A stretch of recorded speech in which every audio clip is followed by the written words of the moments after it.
Hello, everybody. This is Martha. I'm a relationship counselor and clinical sexologist, and I am Singaporean in Singapore, as you can see from my national flag flying behind me. In today's video, I want to be talking about something very different that I've never done before, and it has more to do with my branding and my marketing strategy, specifically my portrait photographs that has changed over the years. And it is very integral because one of the first things that people are looking when they are trying to hire a practitioner is, how does this person look? Do I even feel that I like this person's vibe? When you are offering a service as a coach, counselor, talk therapist, the way you look actually does make a big difference. And what more, somebody who is talking about sexuality. For many years, I was very angry that I was called the sexy sexologist, that I was being sexualized and objectified, not just by men, but especially by women. That it was almost as if, I had to be a person that I was not.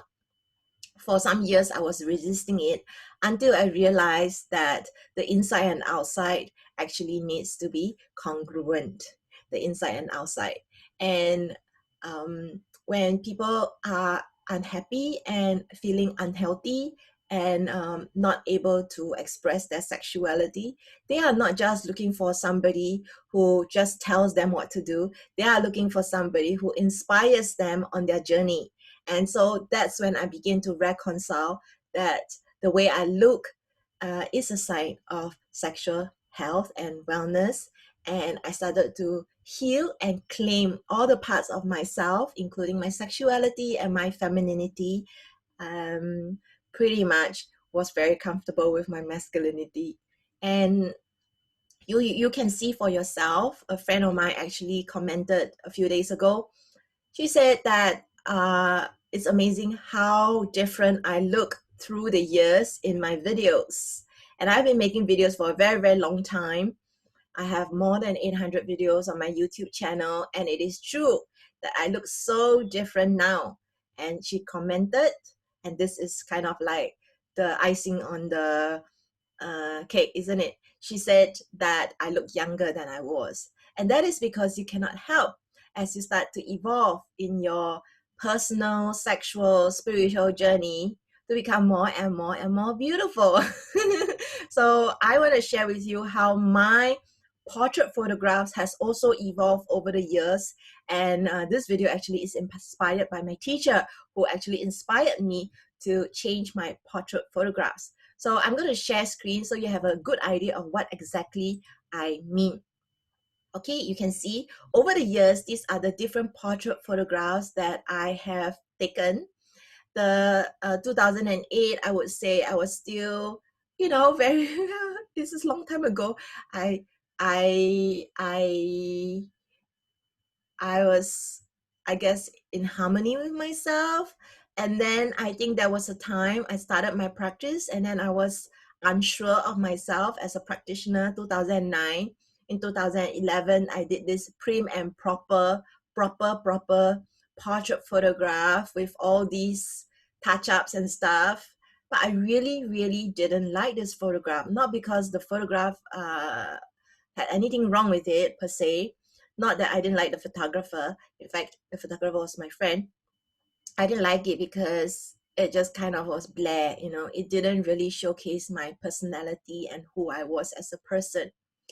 And people who look at my photographs, 2009 and 2011, they said that I look so different in person.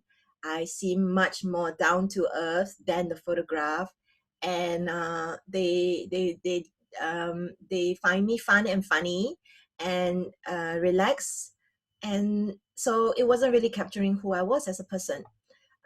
Moving on 7 years, because I really didn't know how to articulate what I wanted, and I didn't find somebody that I could really, I feel, encapsulate my vision. So finally in 2018, I actually articulated this to my collaborator of my fourth book, Uninhibited, Calvin Lim, and he did this photograph. And I told him it was very, very, very important that there was movement in my hair, because when there is movement in my hair, when my hair is moving, I feel happy, I feel natural, and I just love the wind because I am an air sign. I've always loved the wind. I love the wind blowing against my hair. It makes me feel happy, light, and it's just joy. It's not something existential. It's just the wind, and I love many things about the wind, including being in a suspended by those kinds of hanging baskets. I anyway, I love the wind. So it was very important that the portrait photograph showcased that. However, some of the feedback that I got from this photograph was that I was too sexy, that I wasn't coming across as personable, that I was coming across almost as trying too hard, and I was coming across as a threat to my female clients. So in 2009, I I was in Manila and I commissioned a photo shoot, and these were some of the photographs. These were actually the last photos that were taken. We tried to do other kind of Greek mythology inspired photographs, and it just turned out very boudoir. And photographer had the vision of making me look sexy, whatever. But actually, I was so over it. Like, it was not going well because I had gained a bit of weight at that time, and I just wasn't liking the photographs.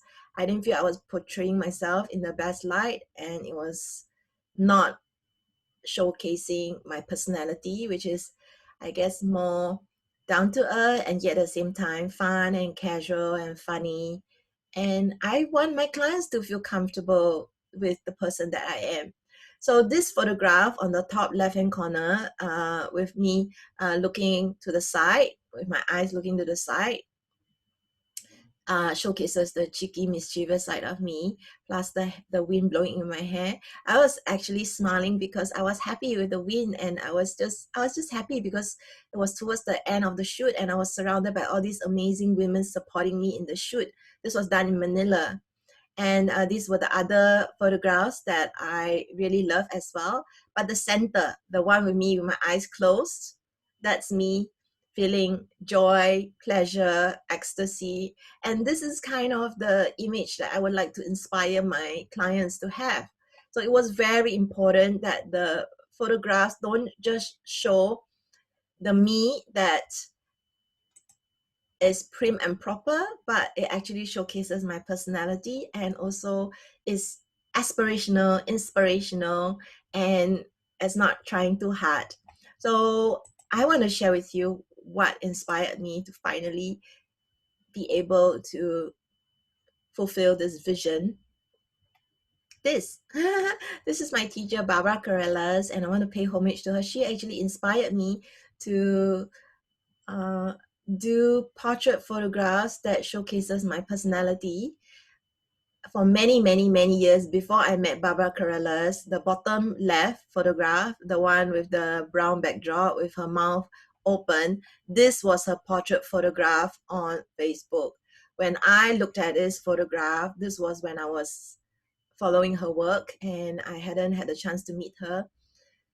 This was a portrait photograph, and I was like, okay, this photograph is bizarre. I have never met anybody who uses something like this as their portrait photograph. And the next thing is, this photograph shows somebody who is happy, who is at peace with herself, doesn't care what people think of her, who's just full of life and radiance and glowing. And this is exactly the kind of irreverence that I would like my clients to have.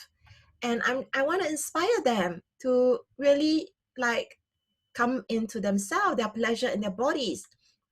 And when Barbara had this photograph, I was drawn to it, even though I was looking at it, analyzing it, and I was going, there is no way I will be able to recognize her in person if I ever met her. And then I was thinking, maybe that's what she wanted. But I was just happy with this happy person, because one of her books is Ecstasy is Necessary, and she was showing and living it. And subsequently she changed her portrait photos, And when I met her in person, she never knew this. I never told her this story, and I'm going to share this video with her after I've recorded it, that she was the inspiration for my own transformation of my own photographs, because who we are inspires our clients, and who we are shines beyond time and space, because it is a moment in time that is frozen. Do we want to capture the person that we are now, or do we want to capture the person that we would like to be, who we at that moment forward thinking, that we claim all aspects of ourselves, we empower ourselves, and we take back what is ours, which is love, joy, peace, patience, kindness, faithfulness, and ecstasy. So this is Martha sharing with you my little journey of my portrait photographs. It's taken me a long time, as you can see, to claim my sexual side and my ecstatic side and showcase it to the world. May there be healing for all of you as you go on your journey to becoming more of who you have always been meant to be. And may we all have courage to let that shine forth. It is really easy to hide in the shadows and to play small, because it's as if it's safer, but really it's not. It's not, because when you play small, there will be people who will come forth and think of you as somebody who they can manipulate and control and bully. So life is not easier when you play small. In fact, we are all meant to shine, and we need role models to come forward to shine. And Barbara has inspired me to be more brave, to be vulnerable, to step forward, and to give myself permission to shine brightly. And as much as I have worked on myself to reclaim all parts of myself so as to heal and support all my clients, I hope that you too will seek the support that you need to heal and to shine. So this is Martha of Eros Coaching. Please subscribe to my email list. That's eroscoaching.com.